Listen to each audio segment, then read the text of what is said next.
रात का ड्राइवर। रात का समय था, लगभग 2 बज चुके थे और सर्दी भी बहुत थी। चांद भी अपने रूप में था। दूर दूर तक जंगल और वीरान इलाके में अंधेरा हुआ था। सड़कें सुनसान थी और सड़क के किनारों की लाइटें भी काफी खराब हो चुकी थी। राजेश एक टैक्सी ड्राइवर था। उस रात अपनी कार को लेकर शहर से बाहर जा रहा था। वो काफी मेहनती और ईमानदार ड्राइवर था और वो अक्सर रात को लंबी यात्राएं किया करता था। वो गाड़ी चला रहा था और अपने काम की खामोशी में खोया हुआ था। तभी उसे कुछ अजीब सा एहसास हुआ, क्योंकि उस रात सड़कें और भी सुनसान लग रही थी। राजेश ने रेडियो चालू किया और धीमी आवाज में गाने सुनते हुए गाड़ी चला रहा था। वो किसी ग्राहक को शहर के बाहर छोड़ने जा रहा था। उसकी आंखें धीरे धीरे भारी होने लगी, लेकिन उसने तय किया कि थोड़ा और चलने की कोशिश करेगा, क्योंकि घर तक पहुंचने में बस कुछ ही किलोमीटर बाकी थे। कुछ किलोमीटर बाद राजेश ने देखा कि एक सड़क के किनारे एक आदमी खड़ा हुआ था। वो आदमी सफेद कपड़े में था और उसके चेहरे पे अजीब सी खामोशी थी। ये देखकर राजेश थोड़ा चौंका, क्योंकि रात का समय था और इतने सुनसान इलाकों में कोई क्यों खड़ा होगा।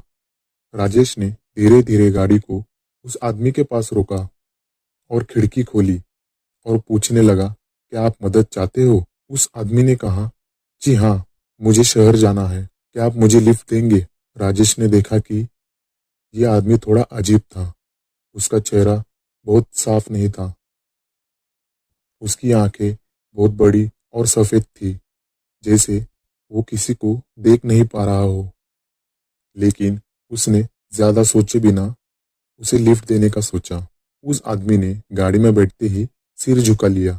राजेश ने महसूस किया कि उसका शरीर ठंडा था, जैसे वो किसी बर्फ की तरह ठंडा हो। राजेश ने गाड़ी फिर से चलानी शुरू की और सोचा कि यह आदमी थका हुआ होगा। कुछ किलोमीटर चलने के बाद राजेश ने देखा कि गाड़ी के अंदर से एक अजीब सी खुशबू आने लगी थी। वो खुशबू बहुत तेज और अलग थी, जो किसी फूल की नहीं, बल्कि पुरानी सी बदबू जैसी थी। राजेश ने झिझकते हुए उसकी तरफ देखा, लेकिन वो आदमी अपनी जगह पर बैठा हुआ था, जैसे उसे कोई फर्क नहीं पड़ता हो। राजेश का दिल थोड़ा घबराया, लेकिन उसने सोचा शायद ये मेरी थकान का असर है। गाड़ी में कुछ देर बाद गहरी खामोशी छा गई।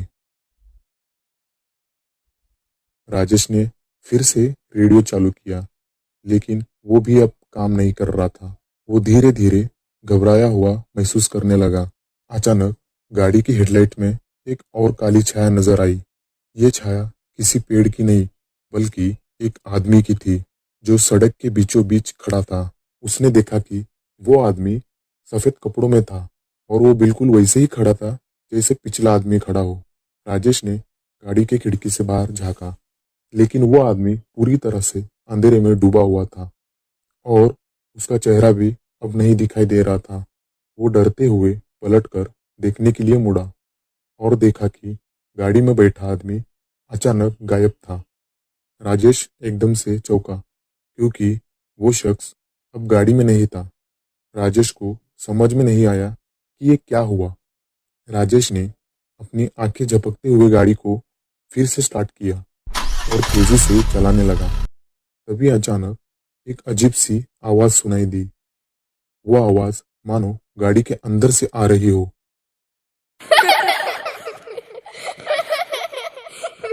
यह आवाज बिल्कुल किसी बच्चे की थी, जो चिल्ला रहा हो।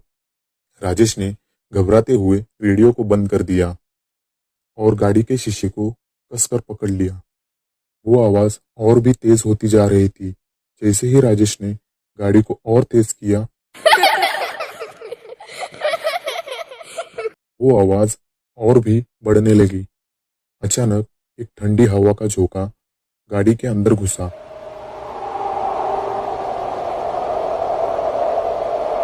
और सारा माहौल बहुत भारी हो गया। राजेश ने दिल से सोचा, क्या ये सब मेरे साथ हो रहा है? फिर उसने देखा सामने एक पुरानी अजीब सी गाड़ी खड़ी हुई थी। गाड़ी के पास ही एक अजीब सी हंसी सुनाई दी।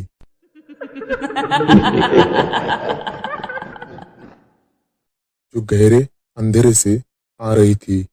राजेश ने गाड़ी की स्पीड बढ़ाई, लेकिन अचानक गाड़ी रुक गई। सामने वो व्यक्ति खड़ा था जो पहले गाड़ी में बैठा था, और वो धीरे धीरे उसकी ओर बढ़ने लगा और पूछा, तुम कहाँ जा रहे हो? राजेश ने घबराते हुए कहा, मैं केवल अपने घर जा रहा था। उस आदमी ने कहा, तुम नहीं जा सकते ड्राइवर, तुम्हारी मंजिल यहाँ है। राजेश ने देखा, उसकी आंखों में कोई चमक नहीं थी। उसका चेहरा पूरा बदल चुका था और उसकी हंसी तेज होती जा रही थी। राजेश ने और तेजी से चलने लगा, लेकिन अब उसने पलट के देखा कि वो आदमी पूरी तरह से गायब हो चुका था।